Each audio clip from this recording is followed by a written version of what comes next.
Justiça, é uma honra muito grande estar participando deste seminário em homenagem ao professor Gessé. Ele realmente constitui esse exemplo luminoso na sua carreira, na proximidade com todos nós. Por isso estão aqui grandes nomes do direito administrativo, grandes nomes dessa área da ciência do direito, para prestar essa reverência a um verdadeiro mestre, a uma pessoa que realmente contagia pelos ensinamentos que ministra, pela maneira afável, gentil, cortês, com que tem um trato com todos aqueles que dele se aproximam, de maneira que é realmente um marco estar participando de um lançamento de um livro de estudos de direito administrativo, exatamente em homenagem ao professor Gessé Torres. Ele que tanto contribui para o aprimoramento dessa área do direito, é um dos maiores especialistas no direito público no nosso país, tem hoje uma obra lançada em homenagem aos seus 70 anos, e exatamente de estudos de direito administrativo, uma área em que ele se destaca no meio acadêmico, se destaca no meio jurídico de um modo geral. Todos nós aqui sabemos disso, os colegas, os amigos, os admiradores do professor Gessé. Cumprimento também a doutora Elizabeth, sua esposa, que está aqui presente conosco, e quero dizer que este seminário marca realmente uma etapa a mais, uma etapa importante na vida deste tribunal, na vida da EMERGE, desembargador Alexandre Câmara. Essa homenagem ao desembargador Gessé, que sem dúvida é um dos maiores exemplos que nós temos na magistratura e no meio acadêmico brasileiros. É uma referência para todos nós, uma pessoa que se aprimora e evolui constantemente e transmite essa evolução, esse aprimoramento para todos os seus alunos, para todos aqueles que acompanham a sua vida, a sua obra, a sua carreira. É realmente, na sua simplicidade, uma pessoa que nós podemos ter como exemplo, uma pessoa que transmite com sabedoria os seus ensinamentos e uma pessoa que faz parte da evolução do direito administrativo, do direito público brasileiro. Alguém que realmente marca com a sua presença uma posição de destaque na evolução, nos novos rumos e no aprimoramento do direito. O professor Gessé, por isso, é uma referência para todos nós. Eu me honro de tê-lo como um grande amigo, uma pessoa que me serve, como serve a tantos de nós, de inspiração e exemplo, e por isso a EMERGE faz essa homenagem tão significativa, desembargador Câmara, doutora Thaís, doutora Dilson, ao professor Gessé. Ele é realmente essa referência para todos nós, esse exemplo para todos nós, e eu, sem mais delongas, vou declarar aberto este seminário em homenagem ao desembargador Gessé Torres, para que nós possamos prosseguir com os nossos trabalhos. Muito obrigado.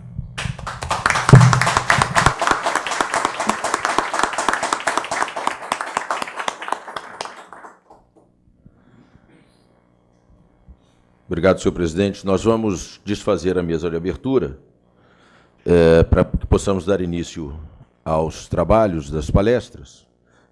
Acho que ficamos eu e o professor Adilson, para que possamos, então, dar início à primeira palestra. Muito obrigado.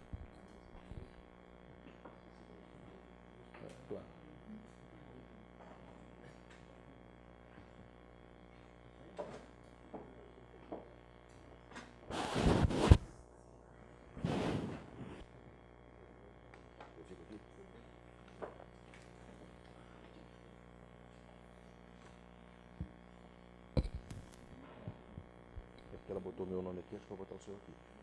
É isso?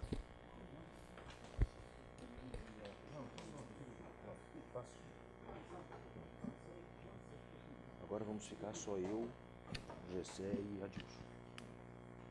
Então vamos lá. O doutor Adilson vai presidir.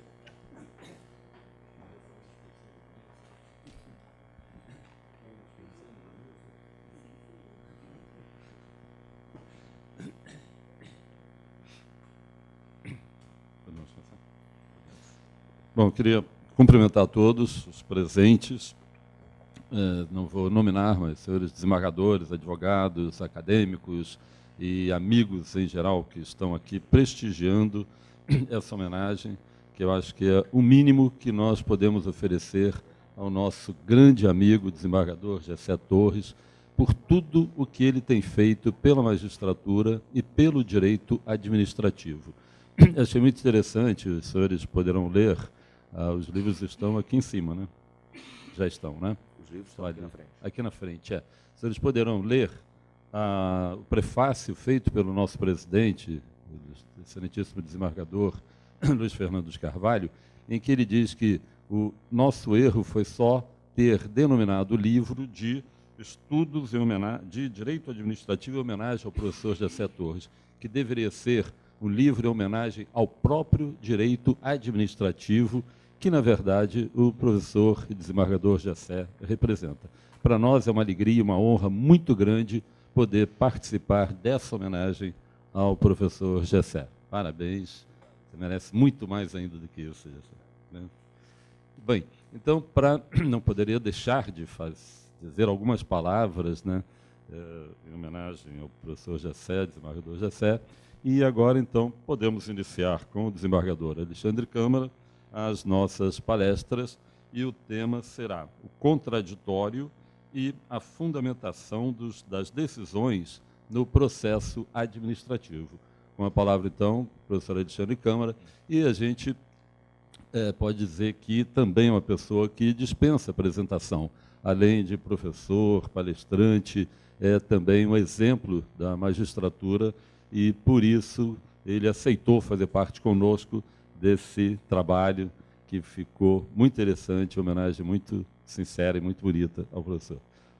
Com a palavra, professor Alexandre. Bom dia a todos.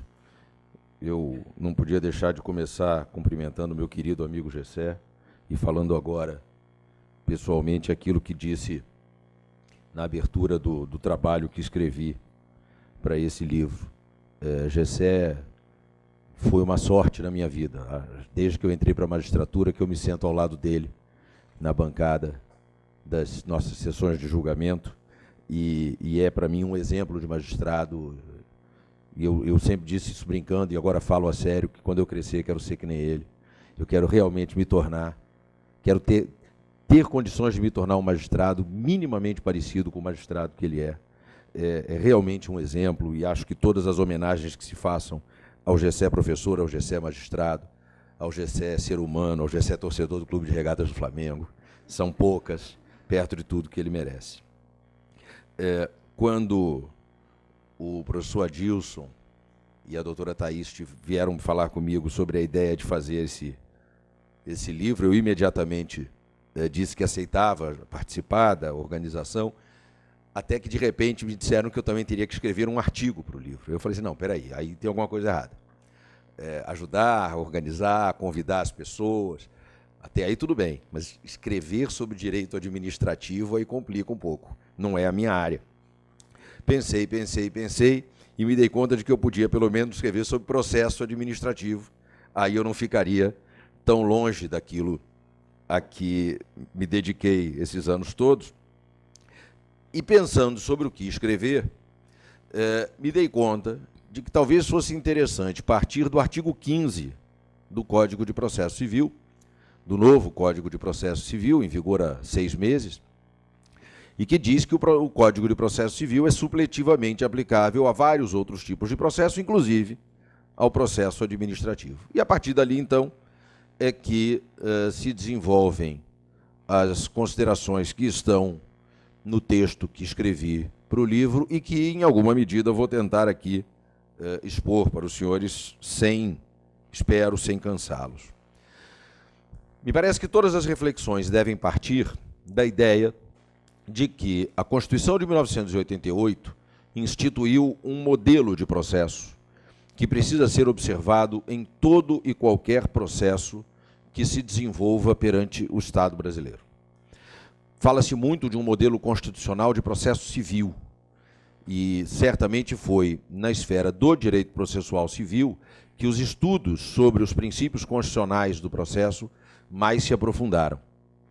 Mas esse modelo constitucional, que é formado por uma série de princípios, todos eles construídos a partir do devido processo, e aí se fala de juiz natural, se fala de fundamentação das decisões, se fala de contraditório, enfim, de tantos princípios outros, duração razoável do processo.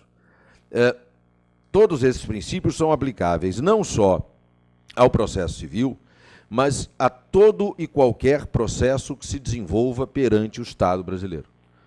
portanto, ao processo legislativo, ao processo administrativo e ao processo jurisdicional. E o processo jurisdicional em todas as suas facetas, civil, penal, eleitoral, trabalhista, etc. O artigo 15 do Código de Processo Civil, portanto, a rigor, é mais um daqueles artigos que talvez nem precisassem estar escritos no Código, e que estão ali porque muitas vezes no Código de Processo Civil se percebeu a necessidade de escrever algumas coisas óbvias. Durante a elaboração do texto do Código de Processo Civil, aqueles que trabalharam na produção desse texto, e esse trabalho se desenvolveu durante alguns anos, nós todos dizíamos naquela altura que era preciso fazer um código à base do entendeu ou quer que desenhe. Então, muita coisa que está escrita no código, a rigor, não precisava estar escrito. O artigo 11 do Código, por exemplo, diz que todos os julgamentos do Poder Judiciário serão públicos e fundamentadas todas as decisões. Não precisava dizer, isso já está na Constituição, né? O artigo 3º diz que não se excluirá da apreciação jurisdicional lesão ou ameaça a direito. Não precisava dizer, mas se sentiu a necessidade de reafirmar algumas coisas, de reforçar algumas coisas. E quando o artigo 15 diz que o Código de Processo Civil é supletivamente aplicável a todos os processos, a rigor isso não precisava ser dito. Porque, na verdade, é sabido e consabido que o processo civil é o processo comum. É o processo que se aplica subsidiária e supletivamente a todo e qualquer outro tipo de processo. Não só aos outros processos jurisdicionais, mas também a processos não jurisdicionais. De qualquer maneira, considerou-se importante colocar ali essa afirmação. E aí, eu não resisto à tentação de dizer que não vejo nenhuma procedência no que, com relação ao artigo 15 do Código, se postulou, o Estado do Rio de Janeiro postulou na ação direta de inconstitucionalidade 5492, que foi ajuizada e que pede, entre algumas outras coisas que não dizem respeito ao tema dessa exposição, mas pede que o Supremo Tribunal Federal dê ao artigo 15 do Código uma interpretação conforme a Constituição, para que se declare que essa aplicação supletiva só se dá em relação ao processo administrativo federal. Com todas as vênias, não. O Código de Processo Civil é, sim, supletivamente aplicável a processos administrativos municipais e estaduais, simplesmente porque não há outra lei que se possa aplicar supletivamente. Então, o que nós temos aqui, na verdade, é uma reafirmação de que o modelo constitucional de processo, que foi trazido e esmiuçado através do Código de Processo Civil, se aplica também ao processo administrativo. E há dois princípios que são talvez os mais importantes de todo esse modelo constitucional de processo, e que são princípios irmãos siameses, não conseguem se separar, que são o do contraditório e o da fundamentação das decisões. E então o meu propósito é lhes mostrar como e em que medida eles devem ser compreendidos como princípios básicos, fundamentais também do processo administrativo. Começo então pelo princípio do contraditório, que deve ser entendido não só para o processo jurisdicional, mas também para o processo administrativo, como uma garantia de participação com influência e de não surpresa. Em outras palavras, nós devemos considerar já superado, e na verdade já está há muito superado, o contraditório como garantia meramente formal, e devemos vê-lo como uma garantia substancial, efetiva. Historicamente, o contraditório que se teve no Brasil foi um contraditório meramente formal. O contraditório em que aquele que conduz o processo, seja a autoridade jurisdicional, seja a autoridade administrativa, considerava observado pelo simples fato de se dar aos interessados, às partes do processo, a oportunidade de ter acesso ao conteúdo do que acontece no processo e de se manifestar sobre esses acontecimentos. A ideia de que o contraditório seria formado por dois elementos, o direito à informação e o direito à manifestação. A famosa, a clássica afirmação que vem, por exemplo, da obra de Sérgio Laquina, de que o contraditório seria o binômio informação mais possibilidade de manifestação. Mas esse é um contraditório meramente formal. E é evidente que, sendo o contraditório um direito fundamental, nós não podemos interpretá-lo como uma garantia meramente formal. Ele merece uma interpretação que lhe dê o máximo de efetividade possível, como, aliás, acontece com todos os direitos fundamentais. Então, é preciso que se ultrapasse a ideia do contraditório meramente formal e se chegue a um contraditório realmente substancial, realmente efetivo. Aliás, não é por outra razão que o artigo 7º do Código de Processo Civil, quando diz que é dever do juiz zelar pelo contraditório, o qualifica. Lá se diz que é dever do juiz zelar pelo efetivo contraditório. O adjetivo efetivo não está ali à toa. É para mostrar que o contraditório, como nós sempre o conhecemos, não serve, não basta. É preciso muito mais. O contraditório não pode ser visto apenas como a garantia que as partes têm de que vão poder, no processo, falar. Muito mais do que isso, o contraditório é a garantia que elas têm no processo de que serão ouvidas. Aliás, é muito interessante observar que os juristas de língua inglesa, quando se referem ao que nós chamamos de princípio do contraditório, costumam referir-se a ele como right to be heard, direito de ser ouvido, porque é isto que o contraditório, no fundo, é. Ele é não só o direito de falar, mas é muito mais do que isso, o direito de ser ouvido. E nós todos sabemos que há uma diferença muito grande entre falar e ser ouvido. Eu costumo dizer que todo mundo que tem adolescente por perto sabe bem a diferença, né? Eu tenho filho adolescente e eu sempre percebo isso. Quando a gente começa a falar qualquer coisa mais séria com eles, imediatamente o espírito sai do corpo e a gente fala, mas tem a mais absoluta certeza de que não está sendo ouvido. Há uma grande diferença entre falar e ser ouvido. O que nos dá algum conforto é que isso o tempo cura, né? Em algum momento eles vão voltar a ouvir. Mas isso acontece isso pode acontecer em qualquer tipo de relação. Em relações matrimoniais isso acontece muito, né? Um fala, o outro não escuta, e aí depois um diz, mas eu te falei isso, e o outro diz que não falou, e tem certeza de que não falou. Isso acontece o tempo todo. Agora, a lógica aqui é muito simples. Se na minha relação com minha mulher, eu acho que eu falo e ela não me escuta, e ela acha que fala e eu não me escuto, mas fui eu que a escolhi, foi ela que me escolheu. E se a gente acha que a relação não está boa, desfaz. Agora, quem conduz o processo não é a gente que escolhe.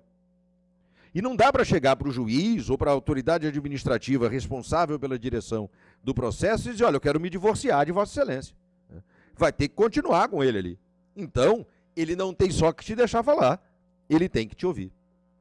O contraditório tem que ser visto como o direito de participar do processo com influência no resultado.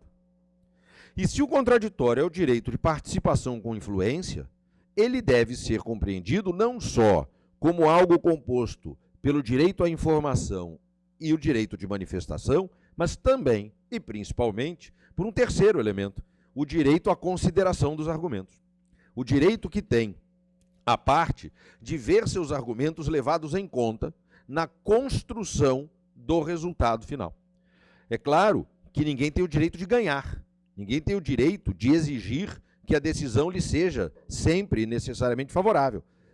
Mas todos temos o direito de saber que as nossas manifestações, os nossos argumentos, as nossas provas foram levadas em conta, foram elementos relevantes na construção do resultado final do processo.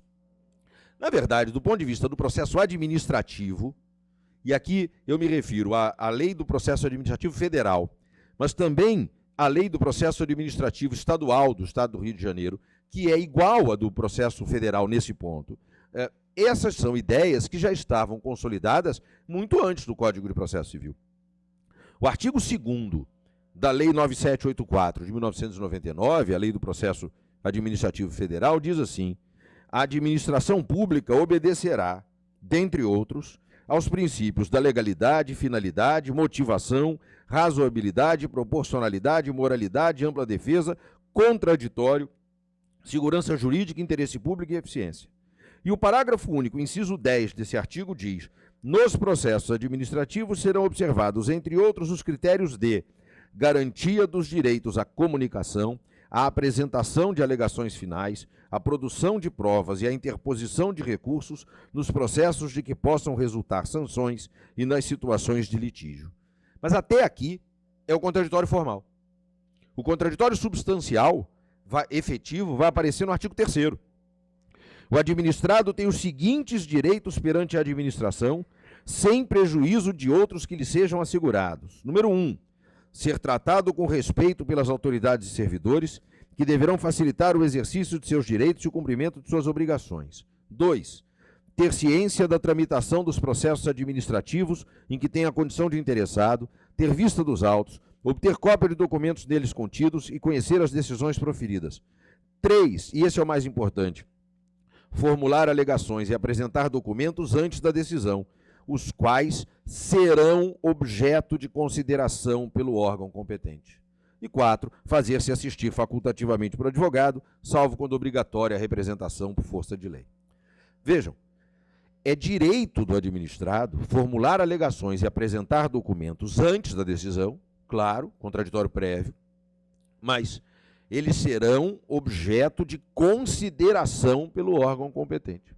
Portanto, não pode o decisor, no processo administrativo, como não pode no processo jurisdicional, deixar de levar em conta os argumentos e os elementos de prova daquele que é parte no processo.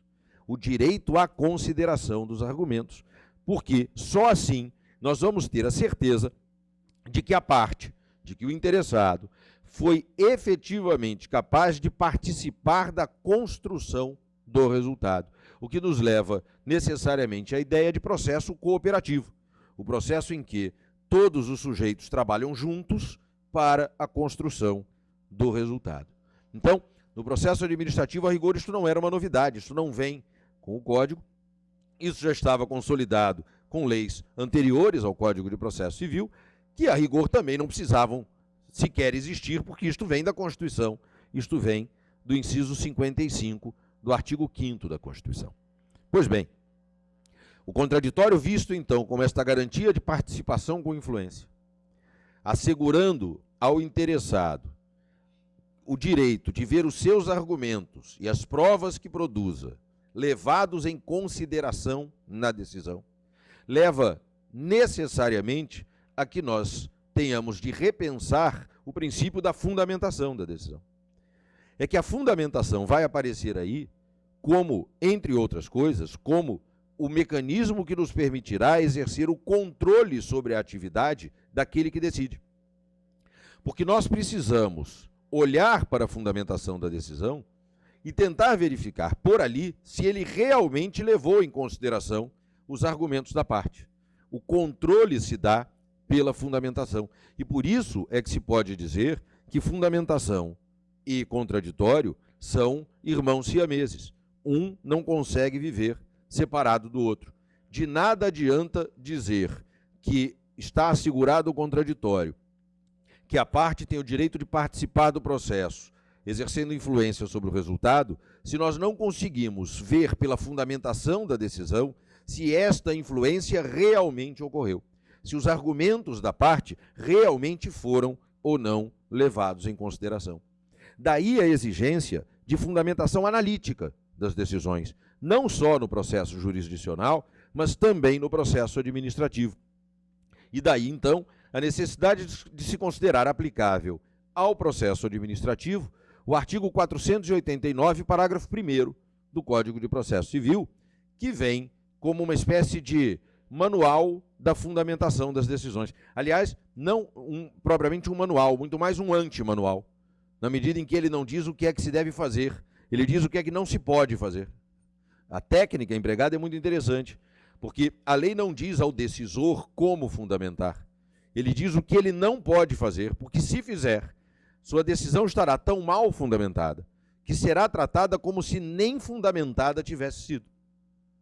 O parágrafo 1º do artigo 489, então, tem um papel aí muito importante para demonstrar a necessidade de que, no processo, seja ele jurisdicional ou administrativo, nós precisamos de fundamentação analítica das decisões para que elas sejam verdadeiramente justificadas. Porque fundamentar a decisão é justificá-la. Fundamentar a decisão é mostrar que aquela decisão é a decisão correta para aquele caso. E, entendida decisão correta aqui, como a melhor decisão possível. A melhor decisão que se poderia proferir para o caso concreto. A ideia da resposta correta, que vem lá da obra de Dworkin, perpassando pela obra de autores como Lênio Streck e Georges Zabud, para mostrar que a resposta correta é a resposta constitucionalmente adequada e que é, portanto, a melhor decisão possível para o caso concreto. E isto é fundamental quando se caminha, quando o direito decididamente caminha para um combate à discricionariedade. Com a redução da discricionariedade, se não a zero, pelo menos algo muito perto de zero. Se nós considerarmos que para cada caso concreto existe uma solução que é a melhor resposta possível para o caso, então nós podemos chegar ao ponto de dizer que, pelo menos naquilo que é estritamente jurídico, não há mais que se cogitar de discricionariedade. Sempre haverá uma resposta melhor para cada caso. E não pode nem o julgador, nem o administrador optar por uma solução que não seja a melhor. Mas como é que nós vamos saber que aquela decisão era a melhor? Pela fundamentação. Então é através da fundamentação que nós vamos fazer este controle, deixando a discricionariedade nos seus moldes clássicos, a ideia de que pode haver duas ou mais soluções, ambas podendo ser indistintamente escolhidas, sendo absolutamente indiferente a escolha, para um campo que não é jurídico, para o campo que é absolutamente político. Então, quando, por exemplo, o presidente da República nomeia o ministro da Fazenda, ou quando o governador do estado nomeia o secretário de Saúde, essas decisões são discricionárias porque são políticas. Quando o presidente da República ou o governador nomeia um integrante de lista tríplice para um tribunal, esta é uma decisão política, este é um ato político. Político no sentido grego da palavra, mas político. E, portanto, é evidentemente discricionário. Se é preciso pintar as paredes de uma sala onde funciona uma repartição pública, se vai pintar de branco ou de areia, é absolutamente político. Isso não tem nada de jurídico e, portanto, é discricionário.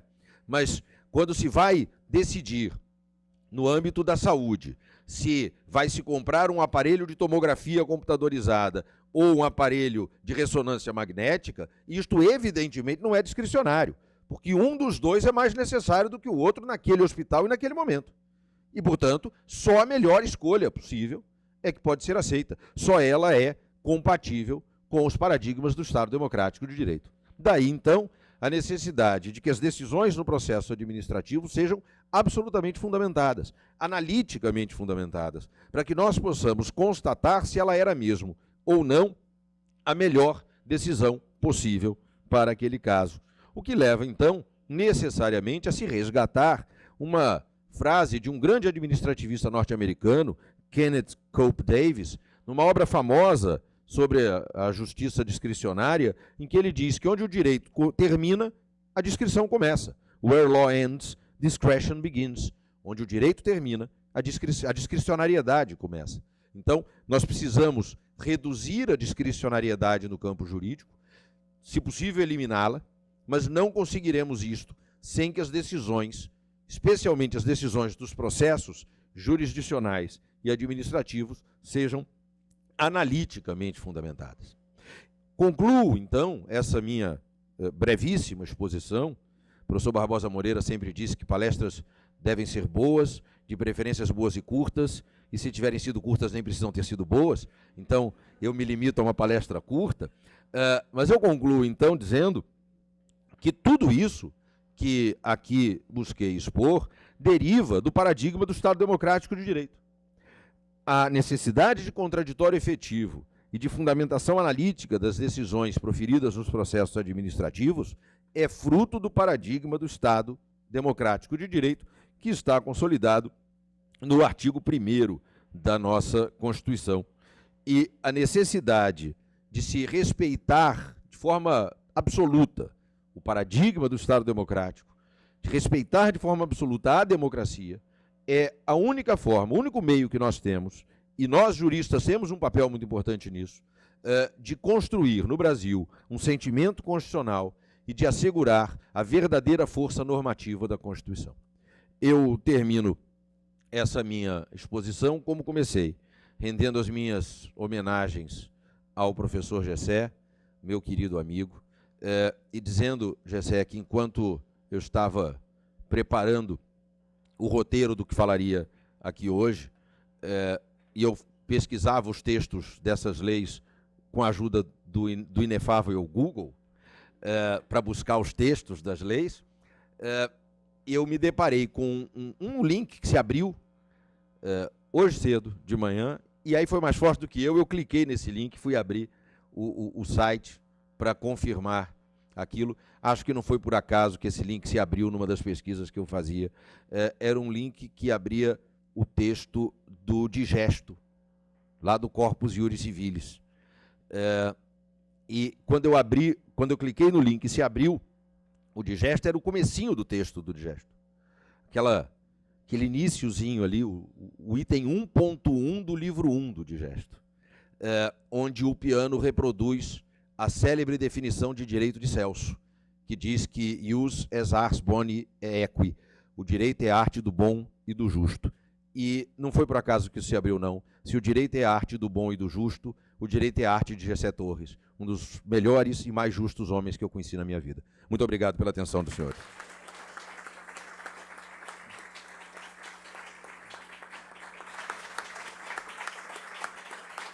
Obrigado. Professor Alexandre, nós aqui reconhecemos que a sua palestra não foi apenas boa, foi muito boa realmente, e lamentamos que ela tenha sido curta. Isso sim, gostaríamos de ouvi-lo por muito mais tempo, mas infelizmente nós temos aqui um cronograma, né, de trabalhos, e nós só temos que agradecer a sua participação, que foi brilhante, e mais uma vez homenageando o nosso querido professor desembargador Gessé Torres. Olha, muito obrigado, e agora então nós desfazemos a mesa e convidamos o desembargador Maurício Caldas e o professor Carlos Roberto Siqueira Castro para a sua palestra. Ok? Muito obrigado a todos pela participação. Bom dia a todos. Prazer ver essa casa tão, enfim, permeada de figuras ilustres do mundo jurídico, pelo menos estadual. Também eu vou começar por uma referência ao desembargador Gessé Torres, de quem eu tive o privilégio de ser revisor durante 11 anos, desde a primeira Câmara Civil, depois na segunda Câmara Civil. E, enfim, nós somos seguidos na ordem de antiguidade, de modo que quando Sua Excelência está no lado da bancada, eu necessariamente estou do outro. Temos uma amizade forjada nas trincheiras da luta diária, da confiança irrestrita um no outro. E ao longo desses anos todos, eu só me lembro de uma ou duas divergências que tivemos. Claro que no plano jurídico, né? Pessoais jamais. Foi aí que se formou essa admiração, essa amizade, e tanto que, concitado pelo querido colega Alexandre Câmara, eu não poderia deixar de estar aqui neste momento, embora não fosse o melhor para mim em termos de problemas físicos da idade, DNA, né? Eu não poderia perder esse momento de estar aqui para homenagear esse meu querido amigo, em cujas lições eu tanto tenho me orientado, e que, embora eu tenha sido revisor dele, é meu revisor constante em tudo que eu escrevo e publico por aí afora. Eu não deixo de contar nunca com a colaboração de Gessé, que sempre me devolve o texto com observações e coisinhas a serem acertadas e consertadas, e sempre mostrando uma nova estrada, uma nova perspectiva do que, eventualmente, eu esteja discorrendo ou escrevendo. Então, nossos parabéns muito amorosos, eu diria, querido amigo. Nosso palestrante, o professor e doutor Carlos Roberto Siqueira Castro, eminente constitucionalista, autor de vários livros publicados aqui no Estado, e eu os tenho todos, hein? É uma pessoa, e hoje leciona também em Paris 2, na França. E eu tive até a oportunidade de assistir essa palestra que Sua Excelência vai fazer. Eu acho que foi no início do ano, se não me engano, no Hotel Copacabana Palace, quando ele trouxe ao Brasil diversos membros da Corte Constitucional Francesa. Porque, afinal, é uma grande novidade, né, a França admitir o controle de constitucionalidade de suas leis. Embora ainda de uma maneira muito tímida, como Sua Excelência certamente tratará de fazer. Mas nossa amizade data também de muito tempo. Eu o conheci em 74. Sua Excelência era procurador da República aqui no Rio, e por isso procurador eleitoral. Eu era promotor de justiça em Paraíba do Sul. E, naquela época, o promotor eleitoral, nesse período de eleições, recebia orientações diretas do procurador da República, que era o procurador eleitoral. E tive, então, um grande prazer de conhecê-lo nessa altura, no nosso tribunal aqui, no Tribunal Regional. E, desde então, travamos uma amizade que, enfim, ela às vezes se interrompe no tempo, mas jamais tem solução de continuidade. É uma grande amizade, e eu tenho um prazer muito grande de, desde logo, até porque temos horário a cumprir, passar a palavra à Sua Excelência, que nos falará sobre o controle de constitucionalidade em França. Muito bom dia a todos. Eu quero dedicar uma especial saudação em nome de sua ilustre pessoa. Saúdo todos os presentes, que é o nosso presidente, desembargador Luiz Fernando Ribeiro de Carvalho, querido amigo. Agradeço, Maurício Caldas, suas palavras sempre gentis e sua invocação de fatos passados, mas que são tão saudosos para mim e para você, e que forjaram a nossa amizade há tantos anos. Eu gostaria que a minha palestra de hoje fosse sobre a vida e obra de Gessé Torres. Vocês não sairiam daqui antes do início da noite, porque eu tenho tanta coisa a falar sobre Gessé. Me permita associar-me à justa homenagem que está sendo prestada às palavras tão reveladoras da grandeza de Gessé Torres, proferidas pelo nosso presidente, Luiz Fernando Ribeiro de Carvalho, por Alexandre Câmara e por Maurício Caldas. Eu teria também muita coisa a dizer. Nos conhecemos há muitos anos, cerca de 40 anos. Fomos colegas juntos do doutorado na antiga Nacional de Direito, eu, Gessé, Luiz Fernando Ribeiro de Carvalho. Nasceu aí uma amizade, nos frequentávamos em Petrópolis, depois no Rio de Janeiro, onde fomos vizinhos, onde eu fui morar com minha família, no mesmo prédio que Gessé Torres, por indicação dele, né, que me fez chegar lá naquele prédio da Lagoa. Nossos filhos foram grandes amigos, as nossas famílias foram formadas juntas num momento muito saudoso, muito feliz de nossas vidas. Talvez eu não tenha conhecido em minha vida alguém tão superiormente dotado. Gessé é um homem de inexcedível virtudes morais, intelectuais e humanistas. Realiza uma obra na judicatura como poucos no cenário da justiça brasileira. Autor de livros memoráveis. E gostaria de sublinhar, sobretudo, a sua permanente gentileza e solicitude para com os amigos. Nunca vi Gessé mal-humorado, nunca vi Gessé reclamar da vida, embora tenha sofrido, como todos nós, golpes muito sérios, né? São essas imprevidências do destino humano que ninguém controla, né? Mas estamos juntos ao longo de todos esses anos e a minha modesta pessoa só se engrandeceu com o privilégio de conviver com Gessé Torres por cerca de 40 anos. Aqui estou, portanto, querido amigo, me irmanando a essa homenagem e buscando oferecer uma singelíssima contribuição a este evento que é seu, mas que também é nosso, de todos os seus amigos e admiradores. Agradeço a Alexandre Câmara, a Adilson Pires e a Thaís Marçal pela gentileza do convite para que eu pudesse contribuir nesta obra, que eu vejo muito rica de contribuições, com exceção da minha própria, mas é um livro que vai nos servir a todos. Cabe-me falar um pouco sobre o novo controle de constitucionalidade na França, através da QPC, né, a questão prioritária de constitucionalidade, a questão prioritaire de constitutionnalité, que é a grande novidade no direito público em nível mundial.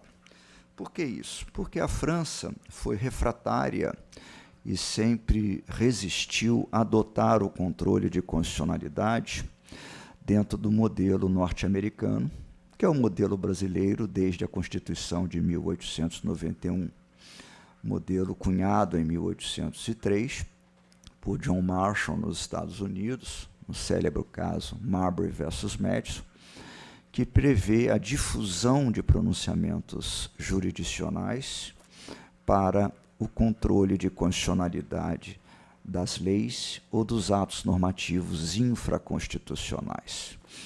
Por que a França resistiu muito a adotar esse modelo? Eu estou falando de 220 anos desde a Revolução Francesa de 1789. Por uma razão muito simples. Os franceses têm um preconceito quase que invencível contra o poder judiciário. Por uma razão muito simples. Porque no antigo regime anterior à Revolução, vigia em França os chamados parlamentos judiciários, que eram as cortes do rei, né, e que faziam o jogo político das classes dominantes, que integravam o terceiro Estado, com exceção do povo, a nobreza e o clero. Tinham como representante, na defesa de seus interesses, o parlamento judiciário. Então, quando sobreveio a Revolução Francesa, a primeira coisa que os revolucionários fizeram, dentro daquele espírito jacobinista, né, de soberania popular excessiva ou desmedida, foi terminar com o parlamento judiciário, nem pensar em adotar controle de constitucionalidade, porque a boa razão, a grande academia da política filosófica, do iluminismo, do humanismo, não estava no poder judiciário, tampouco nas instituições do poder executivo, mas sim no parlamento. A Assembleia Nacional Francesa foi a transformação do terceiro Estado revolucionário num grande colégio da razão pública, num grande colégio do humanismo iluminista, né?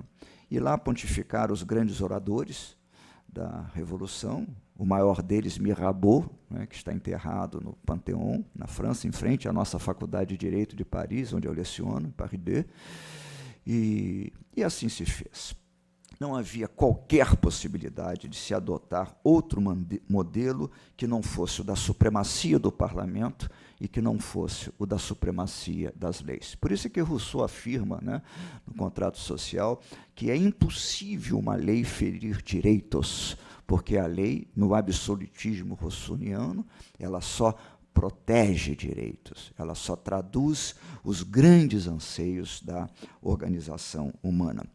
Exatamente a experiência oposta dos Estados Unidos da América, a partir da Constituição americana, da Convenção de Filadélfia.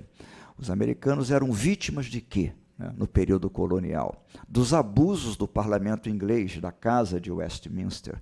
Por isso, eles afastaram a supremacia da lei e a supremacia do parlamento, adotaram o princípio do veto presidencial, do veto do poder executivo, e adotaram a Judicial Review para controlar os abusos do parlamento, naquela percepção de Jefferson, ex-presidente da República, né, dos Estados Unidos, que não participou da Convenção de Filadélfia.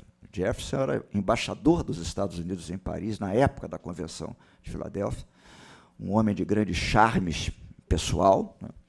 As francesas dedicaram cartas de amor a Jefferson, né, pelo seu charme e categoria pessoal. E ele dizia, o parlamento tem uma encroaching nature, encroaching nature, no sentido uma presença invasiva, uma presença destrutiva para o humanismo, para os human rights, para aqueles direitos que consubstanciam o Bill of Rights americano, que estão nas 10 primeiras emendas da Constituição dos Estados Unidos da América. A experiência francesa é outra, é antiparlamentar. Estava, portanto, na psicologia social e política da França a rejeição ao poder judiciário, na origem, por essas razões que acabo de discorrer. Bom, qual não foi a nossa surpresa, né, com a criação do Conselho Constitucional pela Constituição Francesa de 1958, a Constituição da Quinta República, de Gaulle. Eles estavam muito incomodados com os abusos parlamentares da Terceira e da Quarta República, de 1875 e de 1946. Constituição de Chaban-Delmas. Por quê? Porque o parlamento manobrava, o parlamento desrespeitava a presidência da República, o parlamento desrespeitava a autonomia dos juízes, o parlamento realizava aquilo que nós chamamos da baixa política na França, naquela quadra histórica.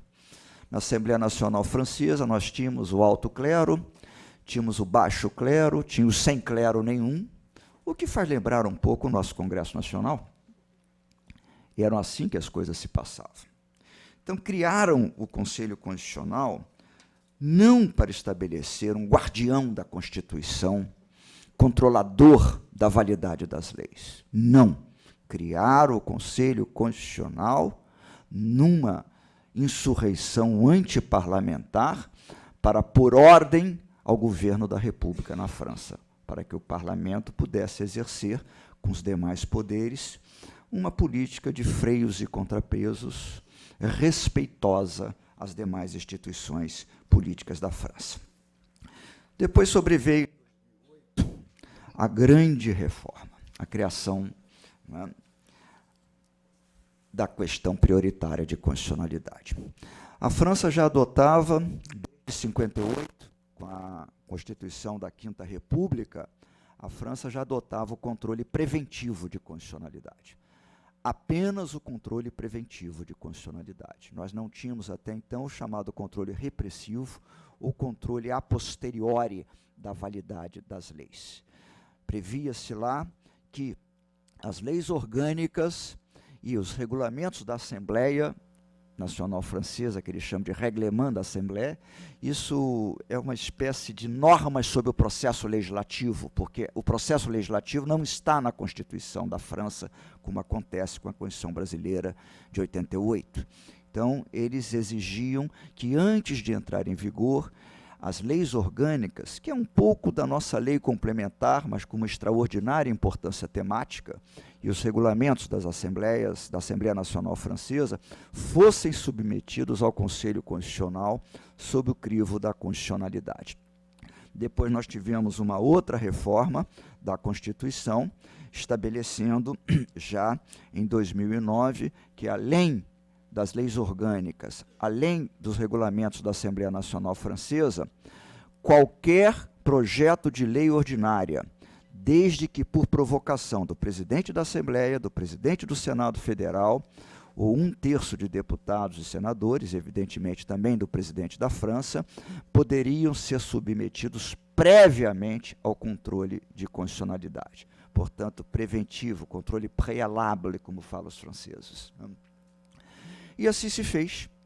Vingou o controle preventivo de uma forma extraordinária na França. Não foi exercido a rigor muitas vezes nesses 30 anos, mas vingou. Bom, depois vem a grande novidade, quando estabelece-se, pela reforma de 2008, a adoção da questão prioritária de constitucionalidade. Já agora, para estabelecer o controle repressivo ou a posteriori da validade das leis. Numa tradução livre, eu leio a norma do artigo 61. Quando, por ocasião de um processo em curso perante uma jurisdição administrativa ou judiciária, for sustentada que uma disposição legislativa viole direitos e liberdades garantidos pela Constituição, O Conselho Constitucional poderá ser chamado a apreciar tal questão mediante iniciativa do Conselho de Estado ou da Corte de Cassação, o qual se pronunciará dentro de um prazo determinado. Uma lei orgânica determinará as condições de aplicação do presente dispositivo. Depois, o artigo 61.1 estabelece que uma disposição declarada inconstitucional sob o fundamento do artigo 61, controle preventivo, não poderá ser promulgada nem imposta em aplicação. Em seguida, uma disposição declarada inconstitucional sob o fundamento do artigo 61.1, controle repressivo, é considerada abrogada a contar da publicação da decisão do Conselho Constitucional ou de uma data posterior fixada por essa decisão. O Conselho Constitucional determinará as condições e limites com relação aos efeitos jurídicos já produzidos pela norma declarada inconstitucional. As decisões do Conselho Constitucional não são suscetíveis de recurso e são oponíveis aos poderes públicos e a todas as autoridades administrativas e judiciais. Portanto, a França exibe hoje, aos olhos do mundo e a teoria constitucional planetária, essa grande novidade, o controle de constitucionalidade dentro de um modelo semelhante ao das Cortes Constitucionais Europeias, ao Tribunal Constitucional Federal Alemão, criado em 49, à Corte Constitucional Italiana, criada em 47, ao Tribunal de Garantias Constitucionais de Portugal, criado em 76, dentre outros que existem aí em todos os continentes.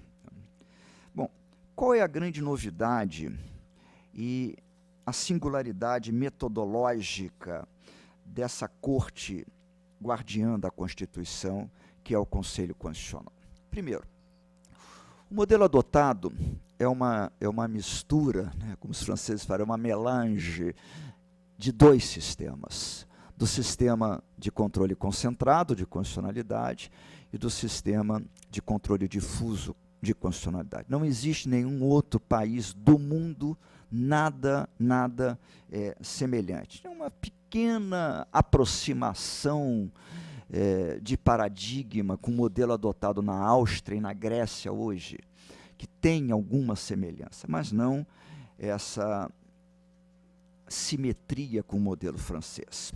Eles adotaram a visão de controle concentrado, formulada por Kelsen na Constituição da Áustria, né, a famosa Constituição de 1º de outubro de 1920, chamada Constituição de Outubro, a Oktoberverfassung da Áustria, em que apenas um órgão constitucional criado pela Constituição pode ser o intérprete e aplicador final da Constituição, com subtração a pronunciamento de igual natureza por qualquer outro órgão do Poder Judiciário.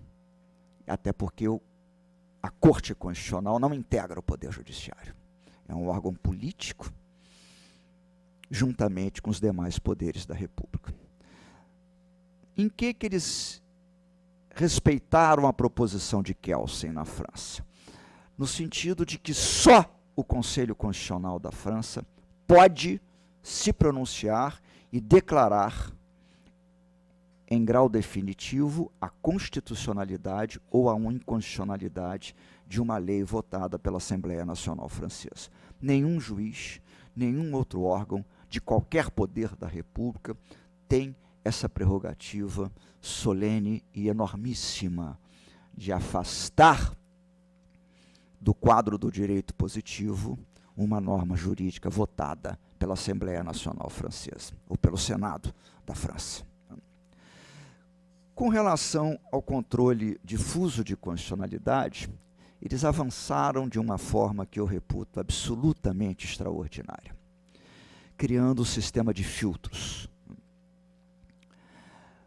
As partes, os jurisdicionados, eles chamam justiciable, através de seus advogados, e só eles, advogados e partes, possuem a prerrogativa de suscitar a questão prioritária de constitucionalidade através do mecanismo da exceção de inconstitucionalidade, que é típico do controle difuso, né? O tributo está sendo cobrado, o contribuinte, jurisdicionado, suscita a questão de que a lei tributária é inconstitucional. E o juiz, antes de julgar a causa de fundo, o tema decidendum propriamente dito, ele é juiz da validade das leis. Ele poderá dizer se a lei é constitucional e, em consequência, considera o tributo devido, ou poderá dizer que a lei tributária é inconstitucional e, em consequência, afasta a exação tributária. Exatamente isso. Portanto, só as partes. E as partes, seus advogados, podem suscitar a questão prioritária de constitucionalidade em qualquer instância da justiça francesa. Na França, nós temos 2 regimes, o professor Gessé conhece isto muito melhor do que eu, criado, né, por Napoleão. Você tem o sistema de direito administrativo, de contencioso administrativo, capitaneado pelo Conselho de Estado na França, que é uma grande academia, formada por mais de 700 pessoas, de todas as origens, com carreira pública mais diversa, e que é uma instância da justiça administrativa na França. E, de outro lado, é a justiça judiciária, propriamente dita, capitaneada pela Corte de Cassação, que é o órgão de cúpula da ordem judiciária francesa. Portanto, só quem pode submeter uma questão prioritária de constitucionalidade ao exame finalístico, culminante do Conselho Constitucional da França é o Conselho de Estado ou a Corte de Cassação. A matéria é suscitada em primeira instância ou é suscitada diretamente no âmbito de um julgamento principal, no Conselho de Estado e na Corte de Cassação, e essas 2 casas que estão no ápice da pirâmide judicial francesa, Justiça Administrativa, Conselho de Estado, Justiça Judiciária, Corte de Cassação, têm o poder exclusivo de exercitar o que eles chamam do renvoi, enviar a questão prioritária de constitucionalidade para o Conselho Constitucional decidir em última palavra. Pergunto eu a vocês, e se o Conselho de Estado, e se a Corte de Cassação deliberarem por não elevar a cognição da matéria ao Conselho Constitucional? O que acontece? Não acontece nada. Não há recurso ordinário para o Conselho Constitucional da França, como acontece no modelo constitucional francês e no modelo do Tribunal Constitucional Federal alemão, que a parte pode recorrer para viabilizar o curso forçado do mecanismo de controle de constitucionalidade. Na França, não. E o Conselho Constitucional tem um certo incômodo com essa matéria, sobretudo com relação à Corte de Cassação, que é a justiça ordinária, propriamente dita, em que os juízes são mais afeiçoados não a questões de direito público, administrativo, judiciário, constitucional, porque essas são tratadas no Conselho de Estado. Mas quando se trata de direito de família, direito das obrigações civis e comerciais, direito das sucessões, enfim, toda sorte de pretensões, de interesses, às vezes a Corte de Cassação não é muito inclinada a submeter uma QPC ao Conselho Constitucional, porque acha que o direito infraconstitucional já dá uma boa solução à matéria. Isso cria um certo incômodo aos 9 membros do Conselho Constitucional. Mas é assim o modelo. De vez em quando, a Assembleia Nacional Francesa estuda aí algum tipo de mecanismo, ou de avocatória pelo Conselho Constitucional, ou então do recurso ordinário constitucional através dos jurisdicionados. Mas até hoje não sobreveio essa alteração legislativa. Bom, quando a matéria chega ao Conselho Constitucional da França, se chegar, porque não há curso forçado nesse encaminhamento, o Conselho Constitucional se reúne e profere a sua decisão constitucional. Quando eu estava muito próximo da Corte Constitucional, o Conselho Constitucional da França, período que eu estava lecionando na Universidade de Paris, em 2012, 2013, né, eu me tornei muito amigo de Jean-Louis Debré, que era o presidente do Conselho Constitucional da França, filho de Michel Debré, que é o autor da Constituição Francesa de 1958, ex-prefeito de Bordeaux e primeiro-ministro do De Gaulle. Jean-Louis me convidava, muitas vezes, para ir ao Conselho Constitucional. O Conselho Constitucional ficava ali, né, no Palais Royal, né, atrás do Conselho de Estado da França, né, e do lado da Comédie Française ali. Então eu ia assistir ali alguns julgamentos. Não o julgamento de mérito, porque ninguém assiste o julgamento de mérito. Eles adotam lá o sistema de huis clos, como os franceses chamam. Significa, as sessões são absolutamente secretas e reservadas. Só os 9 membros e o secretário-geral do Conselho Constitucional da França, na época, Marc Guillaume, que veio ao Brasil nesse seminário mencionado por Maurício Caldas, né, e que hoje é o chefe da Casa Civil do presidente François Hollande na França. Ninguém. É como a Conference Room da Suprema Corte Americana. Não entra ninguém. Só os justices participam do julgamento. O que eu assistia, então? Eu assistia às sessões de plaidoirie, como eles chamam, em que os advogados vão fazer as suas razões e são questionados pelo juiz. Eles têm o mesmo hábito da Suprema Corte Americana. Os juízes questionam os advogados. Sustentam perguntas. O advogado tem que ir extremamente bem preparado para aquelas sessões de julgamento. Aí fecha-se o palco, sai todo mundo e só ficam lá os membros, né? Eles chamam de corte de sage, a corte dos sábios, né? Os 9 membros. Tem membros honorários vitalícios, mas que não participam, são os ex-presidentes da França, né? Jacques Chirac nunca vi comparecer, já estava um pouco doente. Giscard d'Estaing nunca vi comparecer. Sarkozy nunca apareceu por lá, né? Então, quem decide mesmo são os 9 membros, afora os membros honorários vitalícios, né? As decisões são absolutamente geniais. Depois do trabalho admirável do Tribunal Constitucional Federal Alemão, e eu falo isso com licença do ministro Gilmar Mendes, né, que é um ardoroso germanófilo nesse campo de questões, falo isso com licença da visão anglo-americana da Suprema Corte Americana, né, que produziu também decisões absolutamente geniais, impactantes para o convívio humano. Eu afirmo a vocês, as decisões que estão sendo tomadas na França hoje, no Conseil Constitutionnel, podem ser paradigmas para qualquer corte constitucional do mundo. Quanto aos novos direitos, quanto à pós-modernidade, quanto às novas tecnologias, quanto aos novos saberes e quanto às novas formas de se viver e de se conviver em sociedade. Temos muita similitude entre a nossa lei Dadin e a lei orgânica que organizou a questão prioritária de constitucionalidade.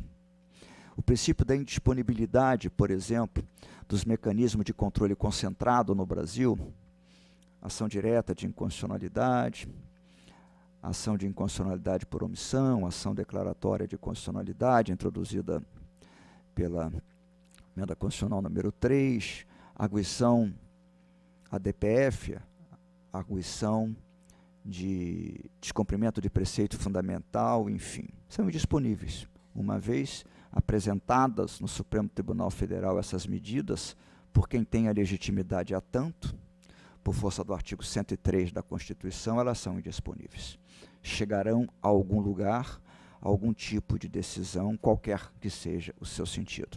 Na França é a mesma coisa. Embora a exceção de inconstitucionalidade, deduzida incidentalmente num processo principal, cuja matéria de fundo é outra, de direito privado ou público, ou de direito criminal, não importa. Chegada a QPC ao Conselho Constitucional, pouco importa o destino do processo principal. Se as partes desistiram, se a parte se compuseram através de acordo, negociação, mediação, não importa. Se por qualquer motivo a ação não foi conhecida, porque os requisitos de suas condições e de processabilidade não se satisfizeram, isto é irrelevante para o destino e julgamento final de uma QPC. Lembro também que há uma grande diferença entre Brasil e França quanto ao bloco de constitucionalidade. Isso é um tema muito recorrente no direito público francês. O que é o bloco de constitucionalidade no Brasil? São os paradigmas constitucionais utilizados para um juízo de constitucionalidade, uma expressão muito augusta de um constitucionalista do Pará, que, a meu ver, foi um dos maiores pensadores do direito constitucional brasileiro, Orlando Bittar, em que ele diz: o juízo de constitucionalidade é formulado por quem a Constituição autoriza. Como eles não têm mecanismo de controle direto de constitucionalidade na França, inexiste, né? Tudo ocorre dentro de um processo principal, com outra matéria, em que a questão prioritária de constitucionalidade não passa de mero incidente, mas com força paralisante do processo principal. Paralisa-se o processo, em qualquer instância que seja, pode ser na primeira instância de justiça, o juiz vai agregar alguma coisa, alguma consideração, mínima que seja, sobre a questão constitucional deduzida pela parte e seu advogado. A matéria sobe ao Conselho Constitucional, sobe ao Conselho de Estado ou à Corte de Cassação para uma decisão final. Muitas vezes a Corte de Cassação e o Conselho de Estado, sobretudo, porque é muito afeiçoado às questões de direito público, faz um juízo de mérito sobre a QPC que foi apresentada. E, em seguida, sobe ou não ao Conselho Constitucional para uma decisão de mérito. Dizia eu, portanto, que as decisões que estão sendo tomadas, é muito fácil entrar pela internet, né? A partir de 2010, 2009, 2010, quando começaram os julgamentos de questões prioritárias de constitucionalidade, para que todos vocês possam ter uma ideia da grandeza decisória das decisões que estão sendo tomadas. Hoje as decisões do Conselho Constitucional na França estão sendo citadas no Tribunal Constitucional Federal Alemão, o que prova a extraordinariedade da qualidade desses julgados. Na França vige também dois sistemas de controle de supralegalidade, o que eles chamam de exceção de convencionalidade, de um lado, e exceção de constitucionalidade do outro lado. Por quê? Porque a França é um dos 27 países integrantes da União Europeia e da Comunidade Europeia, né? E o Tratado de Roma, de 92, estabelece o primado das normas e diretivas da Comunidade Europeia. O Tribunal de Justiça, da Corte de Justiça da Comunidade Europeia, tem vários julgados assentando a proeminência ou superioridade do direito comunitário europeu em face da legislação interna de cada país. Os tratados comunitários estão num plano juspositivo superior às leis da Alemanha, da França, da Itália, etc. O que vigia no Brasil, até o julgamento do recurso extraordinário 80.004, nós adotávamos, pela jurisprudência da Suprema Corte Brasileira, a tese de Levi Carneiro, da superioridade dos tratados em face das leis.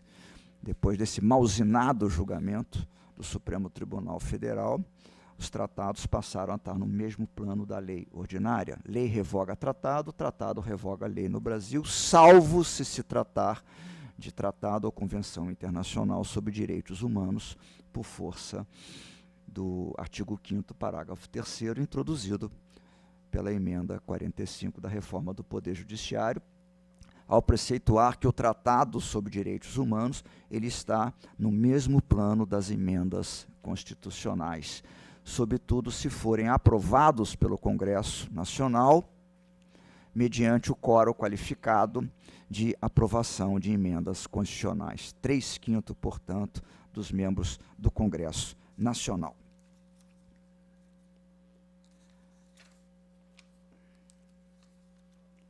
Muito interessante notar também, eu trago aqui essa dicotomia entre exceção de convencionalidade e exceção de constitucionalidade. O que acontece aqui?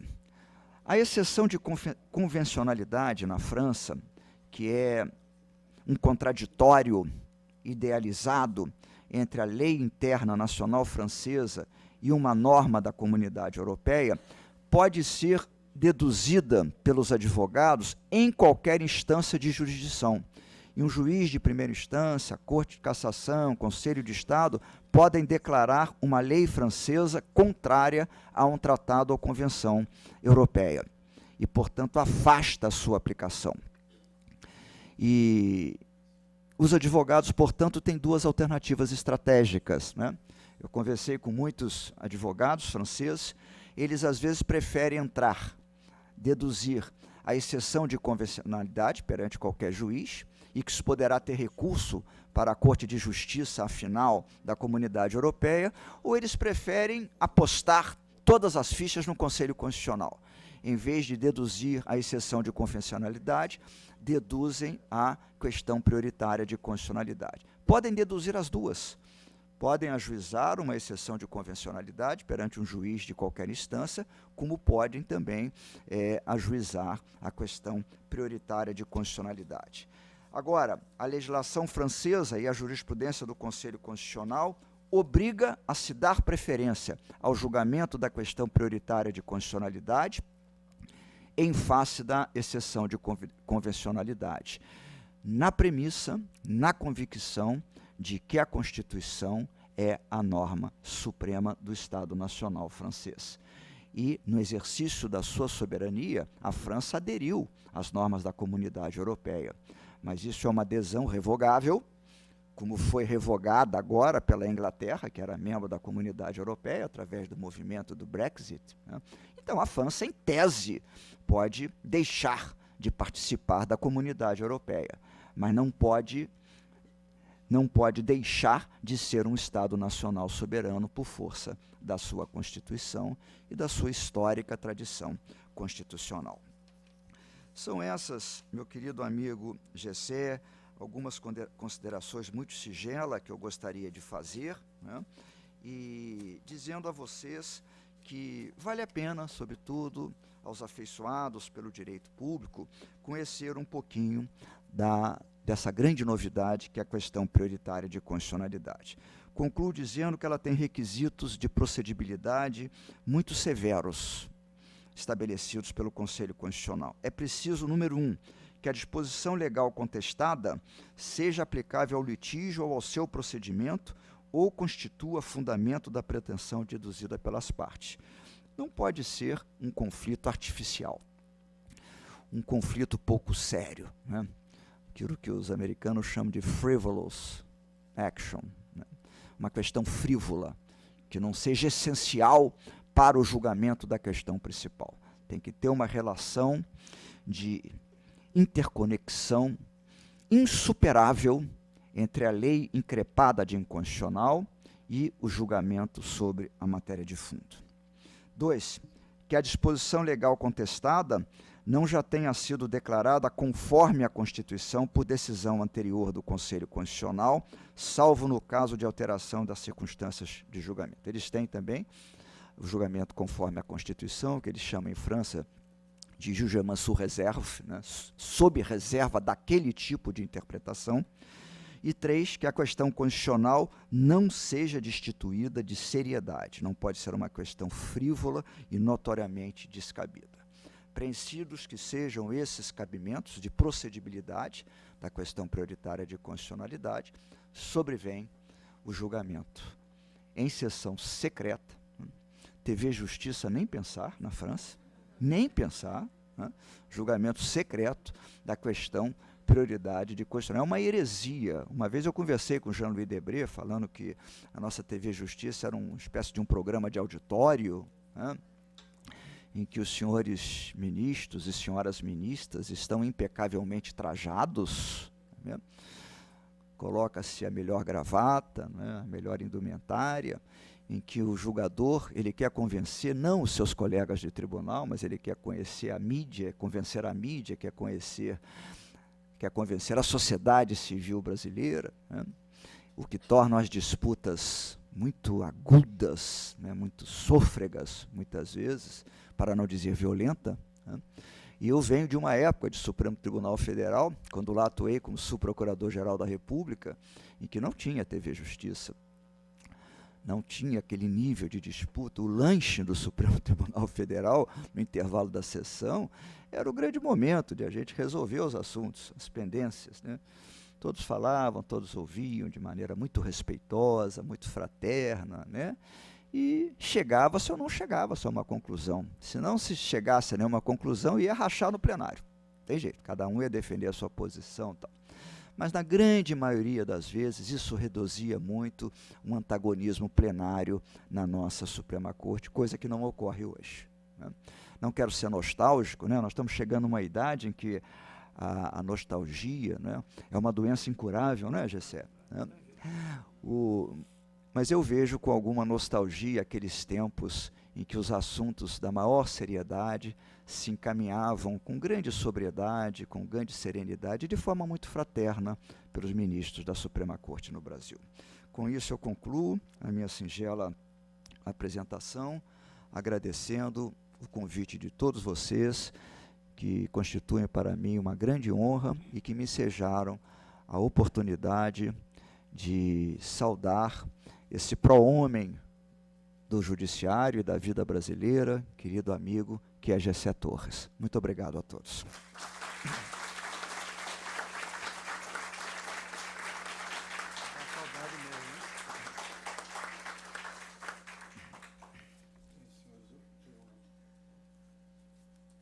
Alô? Eu gostaria muito de agradecer.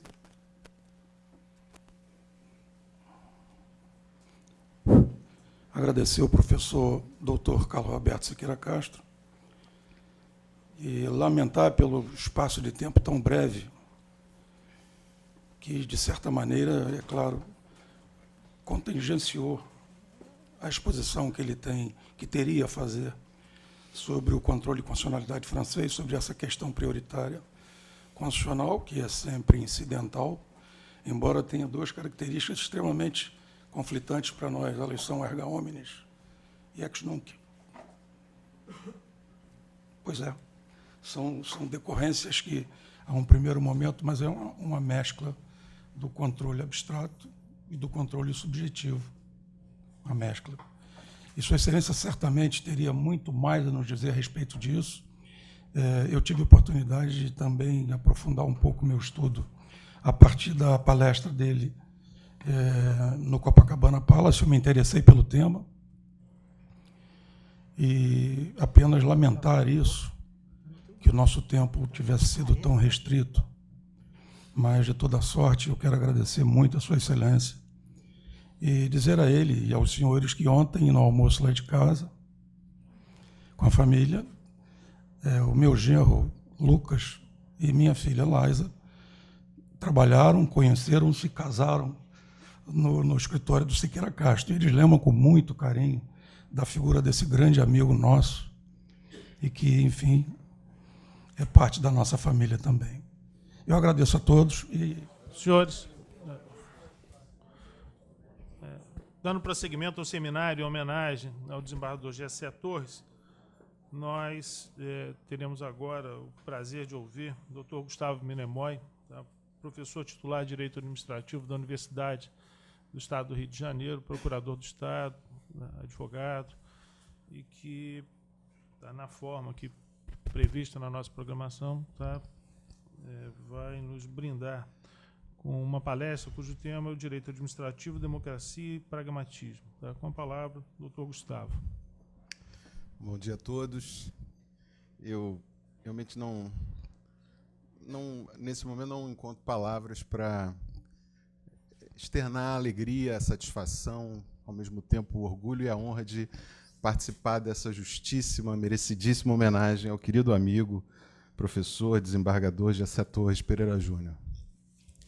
Eu, aproveitando-me da lembrança do nosso querido Alexandre Freitas Câmara, do imenso professor, desembargador Zé Carlos Barbosa Moreira, que dizia que os discursos convém sejam poucos, de preferência bons, em qualquer caso breves, diria que se o meu discurso não tiver a aventura de ser bom, que ele ao menos traga o alívio de ser breve. Mas não sem antes agradecer essa lembrança do meu nome ao querido professor Adilson Rodrigues Pires, nosso colega querido de tantos anos da UERJ, do Direito Financeiro, doutora Thaís Marçal, representando a ala jovem, daqueles que admiram e e louvam e aprendem todos os dias com a obra do desembargador Gessé, e o desembargador, professor, querido, contemporâneo de UERJ, Alexandre Freitas Câmara, um orgulho tê-lo como companheiro. Para quem não sabe, Alexandre me deu uma aula trote de economia política, eu no primeiro período, ele lá pelo 4º ano da faculdade, um pouquinho só mais velho que eu, e quase me fez desistir do direito.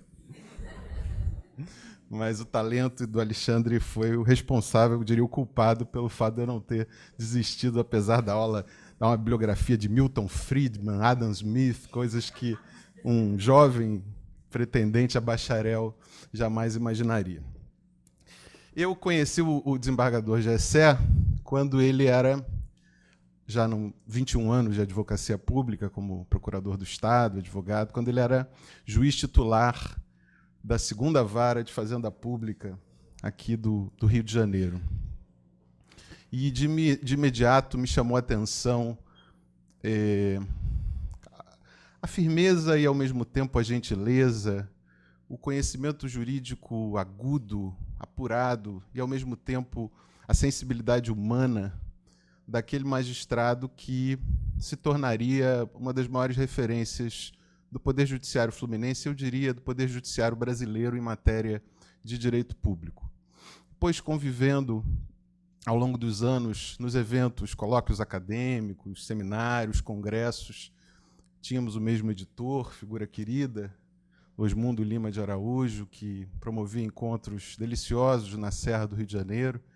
Pude conhecer melhor a figura humana do desembargador Gessé e me tornar, eu que já era seu leitor, seu jurisdicionado, me tornar seu admirador e, com todo respeito, também seu amigo. Eu tenho, no desembargador Gessé, uma das referências do mundo jurídico brasileiro. Eu diria que ele é, sem dúvida nenhuma, o maior administrativista do Poder Judiciário brasileiro e um dos grandes publicistas do Brasil. E isso tudo com a mesma singeleza, com a mesma urbanidade, com a mesma simplicidade, lembrando-se sempre que um homem grande é grande nas pequenas coisas, e é essa característica que mais admiro no desembargador Gessé. Eu tomei essa ousadia de fazer uma brevíssima exposição sobre o tema do direito administrativo, democracia e pragmatismo, porque pretendo, ao final, de alguma forma, remeter à obra do desembargador Gessé, que a todos nós ilustra, ensina, ao longo de tantos anos, nessas características que, penso eu, têm pontuado o desenvolvimento recente, nos últimos 30, 40 anos, do direito administrativo no Brasil, cujo desenvolvimento tanto deve ao próprio desembargador Gessé Torres. O professor Siqueira Castro mencionou aqui, e essa é a oportunidade de fazer essa breve alusão a esse marco indiscutível do mundo ocidental que foi a Revolução Francesa e o que ela trouxe para o direito público ocidental em termos de novidade, o quanto ela teve um papel fundacional em relação tanto ao direito constitucional como ao direito administrativo.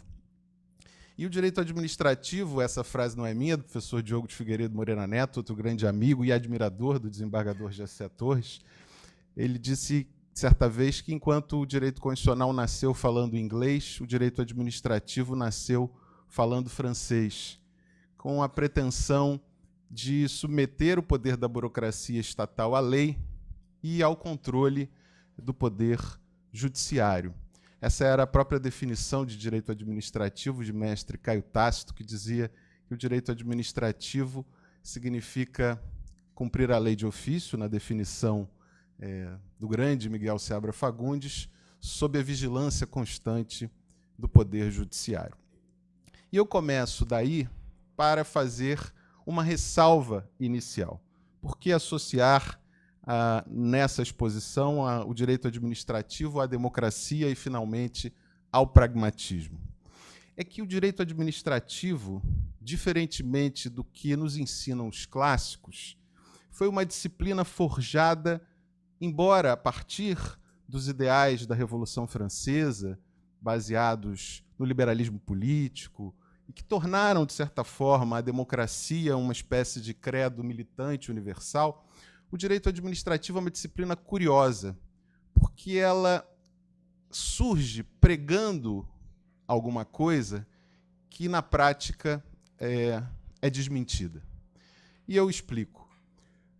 Mencionou o professor Siqueira Castro que, logo após a Revolução, em 1790, o governo revolucionário editou uma lei que talvez seja a lei mais importante do direito administrativo francês, que vige até hoje, que foi a lei que criou a chamada jurisdição administrativa, ou contencioso administrativo francês. E essa lei, numa linguagem muito austera, muito severa, proibia os juízes em França de controlarem a legalidade dos atos da administração pública. Essa lei, inclusive, tornava crime o ato do magistrado que o fizesse. E isso porque, o professor Siqueira Castro explicou, havia uma enorme desconfiança dentre os revolucionários franceses daqueles que ocupavam os cargos-chave do poder judiciário. Era a prática do antigo regime, a existência dos parlamentos judiciais, e o poder judiciário era, ainda na França pós-revolucionária, ocupado predominantemente por nobres, e esses vinculados à lógica do antigo regime. Então, a criação, em 1790, do Conselho de Estado e de uma jurisdição administrativa infensa ao controle judicial permitiu o surgimento na França do direito administrativo como um ramo autônomo do direito público. E foi essa jurisdição administrativa, em cuja cúpula se encontrava o Conselho de Estado, que elaborou os conceitos fundamentais da disciplina que nós estudamos até hoje.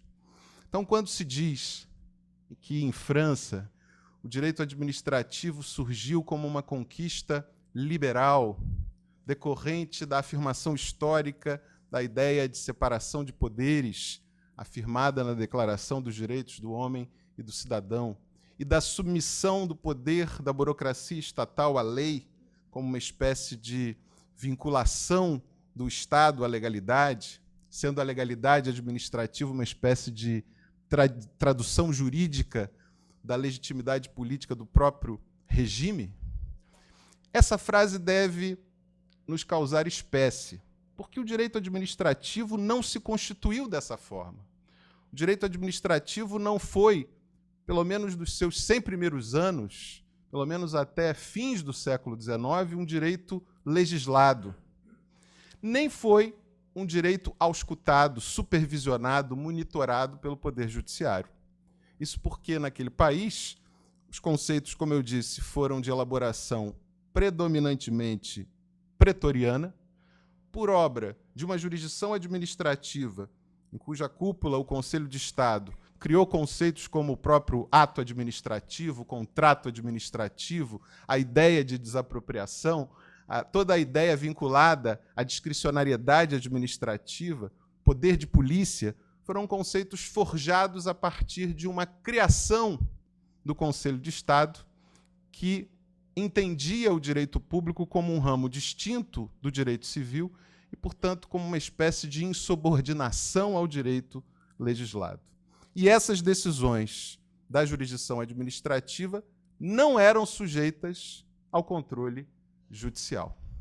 O resultado disso foi a construção de um direito administrativo eminentemente, marcadamente fazendário, político-administrativo no sentido da parcialidade dessa visão.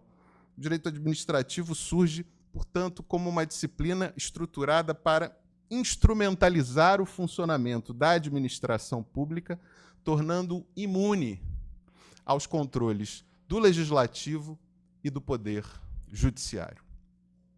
Essa é uma constatação que diversos administrativistas europeus hoje fazem, uma espécie de revisão histórica da disciplina, que reconta, né, o surgimento e o desenvolvimento embrionário do direito administrativo a partir de uma visão não romântica, de uma visão realística do direito administrativo, e eu destacaria, dentre esses, o mais jovem professor catedrático de Direito Administrativo de Portugal, da Universidade de Lisboa, que é o professor Paulo Otero, que numa obra realmente extraordinária, chamada Legalidade e Administração Pública, sobre a juridicidade administrativa, advoga esse entendimento, essa leitura histórica de que o direito administrativo nasceu e se desenvolveu como um direito para servir aos donos do poder, para servir eminentemente ao Estado.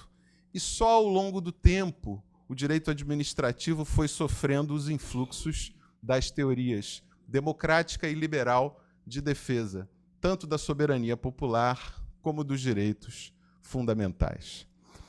Essa influência francesa, perpassada, evidentemente, pela nossa colonização ibérica, chegou ao Brasil. O direito administrativo brasileiro é filho primariamente dessa tradição francesa, e foi assim que ele se constituiu, casando-se, amigando-se com a nossa tradição autoritária, a nossa tradição patrimonialista, sempre infensa a controles dos cidadãos e também do Poder Judiciário.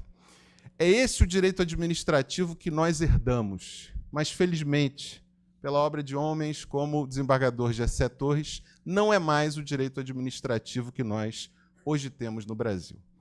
E daí vem o gancho, a oportunidade para essa brevíssima comunicação, direito administrativo, democracia e pragmatismo. Quando me refiro à democracia, isso é, evidentemente, uma forma elíptica de me referir ao Estado democrático de direito. Isso porque democracia sem constitucionalismo, democracia não é. Constitucionalismo, Estado de Direito sem democracia, Estado de Direito não é. Então, a referência primeira à democracia é ao que tem sido chamado de um giro democrático constitucional do direito administrativo que tem, no Brasil, em outros países da Europa, em momentos pretéritos do segundo pós-guerra, a Constituição Cidadã de 1988. Todos nós temos a Constituição tanto como um marco simbólico e também como um marco teórico da virada institucional da administração pública no país. Diversas leis foram relidas, foram reinterpretadas, novas leis foram editadas nas diversas searas do direito administrativo a partir dos influxos democráticos e, eu diria, humanizantes da Constituição de 1988. Nas suas linhas fundamentais, a teoria dos direitos fundamentais e a teoria democrática, tal como costurada, tal como estruturada na Constituição de 88, permitiu uma verdadeira reconstrução do direito administrativo no Brasil. Uma reconstrução que fluiu por diversas vertentes. A vertente legislativa, permitindo o surgimento, por exemplo, em 1999, da Lei do Processo Administrativo Federal, mencionada por Alexandre Câmara, que é certamente a melhor lei de direito administrativo que o Brasil já teve, que tornou contemporânea a nossa prática do processo administrativo, orientada por uma visão constitucional dessa relação processual entre administrados e a administração pública. Também se transformou no Brasil o controle judicial da administração pública. A administração pública que sempre se valeu das suas tradicionais prerrogativas, baseadas nesse modelo francês tradicional, sempre como exceções opostas a pretensões de controle, passou a enfrentar um judiciário mais ativista, um judiciário que se vale tanto dos direitos fundamentais como de princípios constitucionais para controlar espaços outrora infensos a qualquer tipo de fiscalização judicial. E isso teve um efeito realmente transformador sobre a administração pública brasileira. Eu diria que, em muitos aspectos, o direito administrativo evoluiu a partir dessa postura mais incisiva do Poder Judiciário brasileiro, que produziu na prática a chamada constitucionalização do direito administrativo, tanto no plano das garantias fundamentais, como no plano da estruturação de políticas públicas, e diria até mais recentemente com a utilização de remédios como princípio da eficiência, princípio da proporcionalidade, princípio da razoabilidade, presente em obras seminais, importantíssimas, de importantes administrativistas brasileiros, como é o caso do desembargador Gessé Torres. Então, eu diria que, como uma linha evolutiva, o direito administrativo brasileiro foi, de fato, posto de ponta cabeça pela invasão do constitucionalismo sobre as tradicionais doutrinas do direito administrativo francês. Há uma escola de direito administrativo que questiona a discricionariedade administrativa como um valor absoluto. Hoje, a doutrina trabalha com graus de vinculação à juridicidade que, de um lado, propõem o respeito à especificidade, à especialidade técnica de algumas instituições, e, de outro lado, entendem que nenhum espaço é infenso ao controle, porque nenhuma decisão no Estado de Direito é externa à própria juridicidade. De outro lado, questiona-se a ideia de supremacia do interesse público, pelo menos numa visão radical, numa visão que coloca o interesse público como um conceito definido pela própria administração pública, acima da vontade democrática e acima até da lógica da Constituição. Diversos administrativistas têm hoje trabalhado com a ideia de que o interesse público é um conceito a ser buscado e construído dentro da lógica constitucional, e muitas vezes o melhor interesse público, no caso concreto, coincidirá com a defesa do direito fundamental do cidadão. E o Poder Judiciário tem tido um papel muito importante nesse reconhecimento no direito administrativo brasileiro. Para e passo com essas transformações dos ventos democratizantes propiciados pela emergência do Brasil, hoje já aos 28 anos da promulgação de uma Constituição democrática que coloca os direitos fundamentais no centro do sistema jurídico, o direito administrativo tem experimentado também um conjunto de modificações decorrentes daquilo que tem sido chamado de uma espécie de um giro pragmático. E aqui é importante fazer uma ressalva prévia. O termo pragmatismo é dominado no Brasil por uma série de preconceitos, em alguns casos, de incompreensões. Eu sempre me lembro, ao falar sobre esse tema, de um determinado político fluminense que se referia a um opositor como sendo um neoliberal, a um outro opositor mais à esquerda como sendo um socialista, e a um terceiro oponente dizendo, não, esse é um político pragmático. Tamanha carga pejorativa do termo pragmatismo na cultura política e jurídica brasileira. O que se quer dizer com uma influência pragmática no direito administrativo brasileiro tem mais a ver com uma frase lapidar, histórica, de todos conhecida, do famosíssimo Justice da Suprema Corte norte-americana, Oliver Wendell Holmes Jr., porque ele, na verdade, tinha um pai igualmente importante, que dizia que a vida do direito não é a lógica, ou não tem sido a lógica. A vida do direito tem sido construída a partir da experiência. E é essa ideia de experiência baseada no conhecimento do contexto fático concreto dos problemas, baseada na preocupação com as consequências das decisões, das soluções e das decisões tomadas na interpretação e aplicação do direito administrativo, é que tem produzido importantes modificações que eu colocaria mais ou menos em paralelo com as transformações decorrentes do giro democrático constitucional.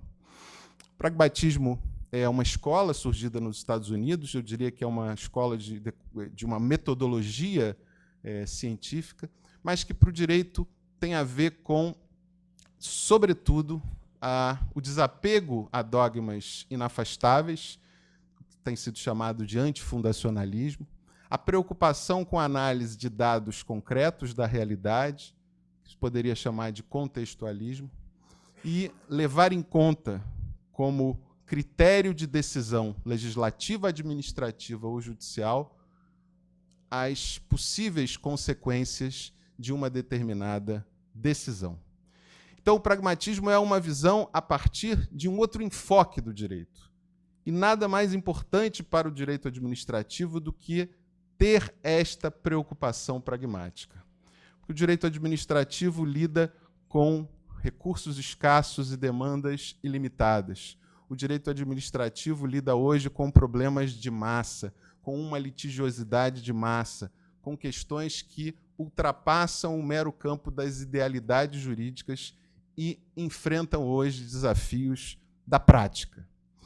Isso no direito administrativo, e a obra do professor Gessé também teve uma contribuição, e tem uma contribuição importantíssima nesse campo, tem a ver, por exemplo, com a dimensão, o peso que tem sido dado nas soluções do direito administrativo em relação ao princípio da eficiência, que foi constitucionalizado no Brasil em 1998, por força da emenda constitucional número 19, e que até hoje é um certo desconhecido do mundo dos bacharéis, sendo um conceito mais dominado pelos economistas.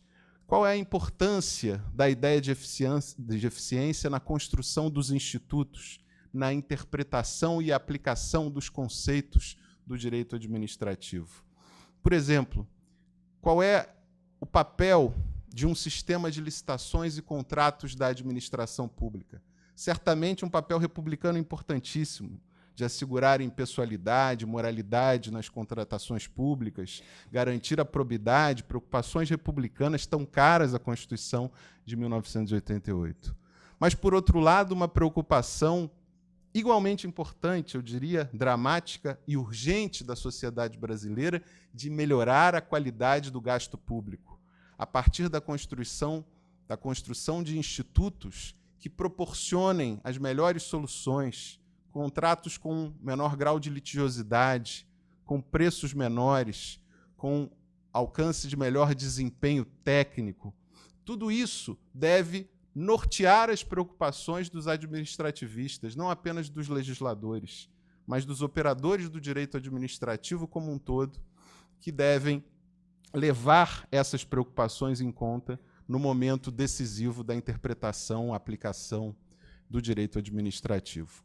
Eu diria que também nesse campo se encontram as decisões que têm sido muito levadas ao Poder Judiciário a respeito da alocação de recursos públicos a partir do controle de políticas públicas que tem, evidentemente, uma vinculação orçamentária, né? O Poder Judiciário brasileiro tem tido uma postura muito incisiva na intervenção nessas políticas públicas, muito por conta de uma deficiência do Poder Executivo na estruturação e na comunicação das suas políticas públicas perante os órgãos de controle.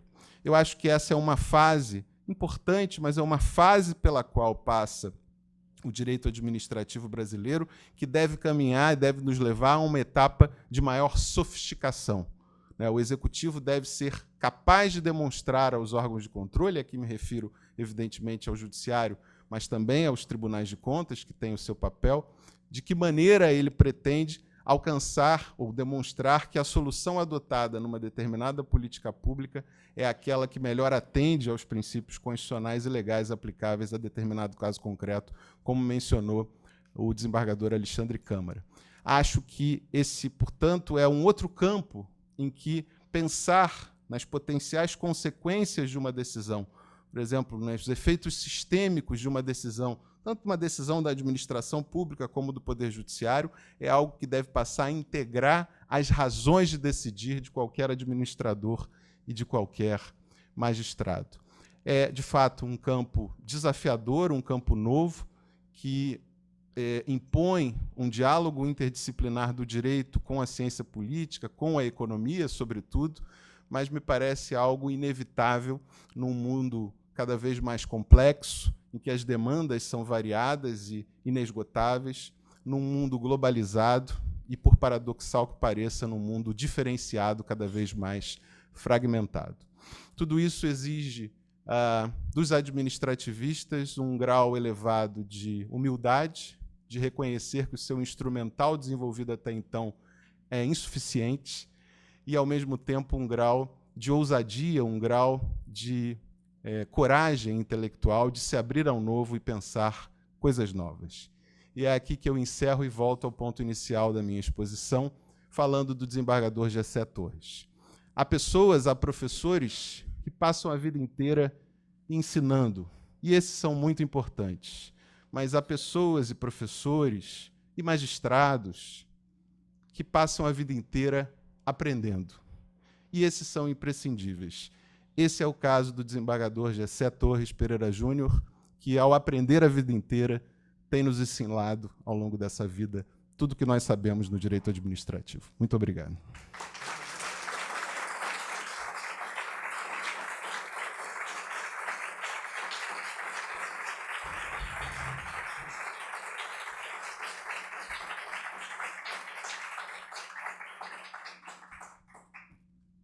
E agora, com a palavra, tá, o desembargador Gessé Torres, nosso grande homenageado hoje, que fará o encerramento.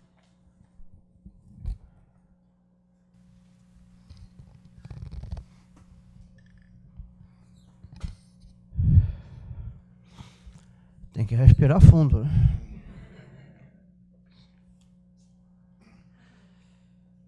Eu imaginava que não teria condições de me expressar de improviso e com a alma tão tocada como estou.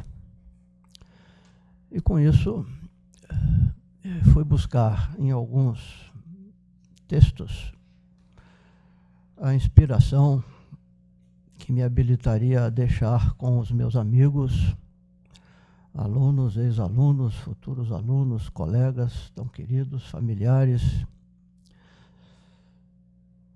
uma mensagem que expressasse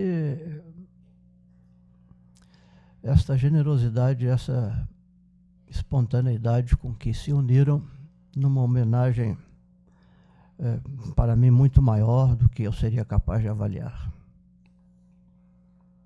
Encontrei num antigo livro que muitas vezes utilizei, chamado Pequeno Tratado das Grandes Virtudes, Carlos Roberto do André Comte Sponville, que foi da Sorbonne durante muitos anos. Sponville distingue algumas virtudes que considero essenciais na convivência entre as pessoas. E reli uma dessas virtudes para verificar se ela corresponderia exatamente aos meus sentimentos num momento como esse. E corresponde. Então vou compartilhar com vocês o que Sponville entende que seja a virtude da gratidão. Alguns trechos do texto de Sponville. A gratidão é um segundo prazer, que prolonga um primeiro, como um eco de alegria à alegria sentida, como uma felicidade a mais para um a mais de felicidade. O que há de mais simples? Prazer de receber, alegria de ser alegre, gratidão. O fato dela ser uma virtude, porém, basta para mostrar que ela não é óbvia, que podemos carecer de gratidão e que, por conseguinte, há mérito, apesar do prazer, ou talvez por causa dele, em senti-la. Mas por quê? A gratidão é um mistério, não pelo prazer que temos com ela, mas pelo obstáculo que com ela vencemos.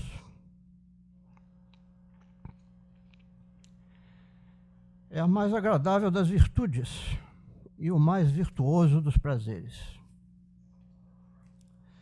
O que a gratidão ensina é que existe também uma humildade alegre, ou uma alegria humilde, porque ela sabe que não é sua própria causa, nem seu próprio princípio, e se regozija ainda mais.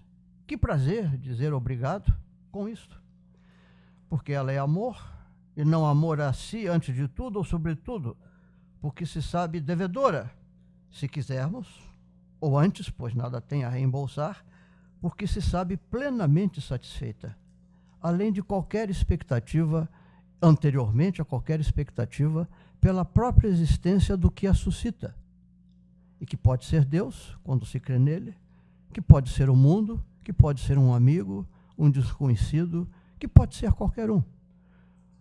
porque ela se sabe objeto de uma graça, que é a existência, talvez, ou a vida, ou tudo, e que ela agradece, sem saber a quem nem como, porque é bom agradecer. Regozijar-se com o seu regozijo e com o seu amor, cujas causas sempre nos excedem, nos contêm, nos fazem viver, nos arrebatam. A gratidão se regozija com o que aconteceu, com o que é. Ela é, portanto, o inverso do arrependimento ou da nostalgia, que sofrem com o passado que foi, ou que não é mais, como também da esperança ou da angústia, que desejam ou temem um futuro que ainda não é, que talvez nunca seja, mas que as tortura com sua ausência. Gratidão ou inquietude, a alegria do que é ou foi, contra a angústia do que poderia vir a ser. A vida do insensato é ingrata e se inquieta. Ela se volta toda para o futuro. Por isso eles vivem em vão, incapazes de se saciarem, de se satisfazerem, de serem felizes. Eles não vivem. Dispõem-se a viver, esperam viver, depois lamentam o que viveram, ou mais frequentemente o que não viveram. O passado como o futuro lhes falta. Já o sábio regozija-se com viver, claro, mas também com ter vivido.